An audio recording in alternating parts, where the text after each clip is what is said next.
Yesterday, we were into a billion-dollar storm in Alberta that ranked in the top 5 most impactful natural disasters.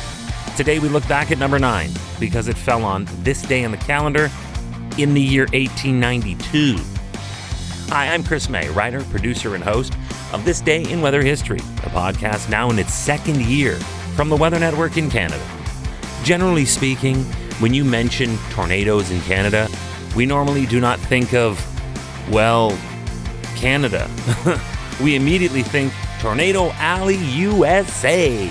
So when what happened back in 1892 happened, and it was so bad that it is still in the top 10 today, we must investigate what went on back then, on this day in weather history.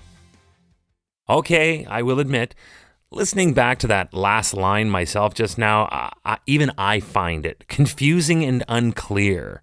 It's a lot like the recorded history of tornadoes in Canada. They're confusing and unclear. We really don't get a clear-cut image of where the tornado-prone zones are in our vast country.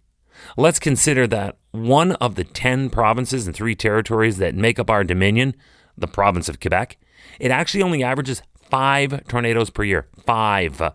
They get 5 per 100 yards in Oklahoma alone on a seasonal average. But like any good meteorologist or climatologist will tell you, it only takes one that claims a life, and it is remembered forever. On June 14th, 1892, this day in weather history, the town of Saint-Rose, Quebec, was almost annihilated by a deadly twister. Last year, on June 2nd, we had up a story where the town of Guelph, Ontario, almost suffered a similar fate back in the year 1829. So you will forgive me if I take into consideration that the scale of devastation is much different when comparing today to back then. But then again, at the same time, today's population density is a lot greater, so I guess it balances itself out, I suppose. Modern day Saint-Rose is beautiful. It is a district in Laval, Quebec. It originated as a village back in the year 1850 and remained its own independent town until it was included in a municipal merger on August 6th of 1965, which essentially amalgamated all the municipalities on Ile Jesus into the single city of Laval as we know it today. Saint-Rose is best known for being home to a church that dates back to the year 1740. This historic site is also a tourist place for Vieux Saint-Rose, a charming area known for its beautiful old period houses and fine cuisine and restaurants. And oh my, I do like the sounds of that. Welcome to year 2 of this podcast. Right now, you're listening to the full version of today's story on your favorite podcast provider. But there's also the daily podcast video short. They're shot right here in my podcast recording studio, so you get that perspective. But oftentimes, they will include visuals from that day's event, from when it happened, in weather history. So after listening to the full story, go check out the podcast video short on television or online anytime at theweathernetwork.com/weather history. Okay, I'm sorry. I got sidetracked into cuisine and beautiful towns, and I forgot that I was in the middle of a reflection on how common tornadoes actually are in Canada. Let's get back to that. We know all too well the different tornado stories and devastation from the United States, but what of their neighbors to the north? Basically, Canada averages, as a nation, 62 verified tornadoes per year. Saskatchewan has the highest per province with about 18, followed by Alberta with an average of 15, then Ontario with an average of 12 to 13 each year. And then Quebec rings in, as I mentioned off the top, with an average of only 5.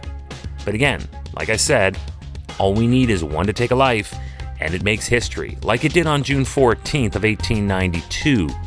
Back then, it made enough of a mess to keep it relevant for over 110 more years. It was so shocking for its time back then.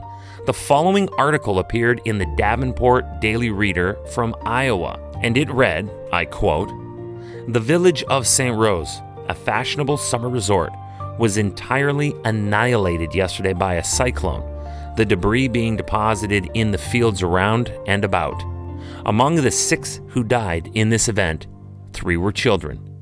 Wilfred Onime, aged 7, Julia Jolie, aged 6, Stanley Dalbien, aged 8, It also claimed the life of ex-Mayor McElroy. Many towns in the vicinity were badly wrecked, and of the 26 injuries, 20 of them were serious on this day in weather history.